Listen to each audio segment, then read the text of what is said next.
the first race is obviously Daytona, and that's when the world loses Dale Earnhardt.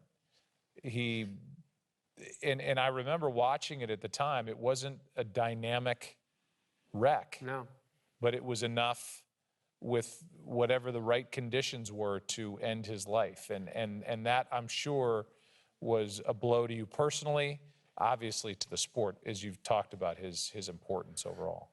I mean, you know, as much as me and him butted heads and had wrecks and had this rivalry, I still looked up to him so much and respected him and enjoyed, you know, racing with him and learning from him on and off the track. And I looked at him as this superhuman person that was almost untouchable. I saw him wreck, flip. I mean, the flip at Daytona when I won, and walk away every single time. Or one time he had a pretty bad wreck and broke his sternum.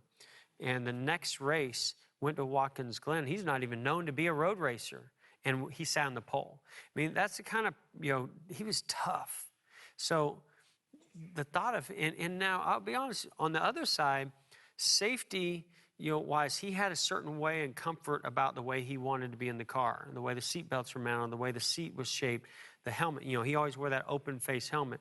And I always worried about him from that sense because, you know, the younger kind of new way was this wraparound cocoon seat, headrest, you know, 7-point, 6-point harnesses, you know, really covering, you know, taking care of your head and how it moves.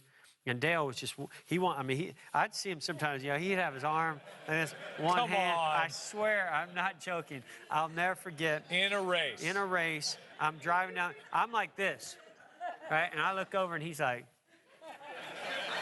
no joke, no joke. That's an absolute true story, I'm not kidding.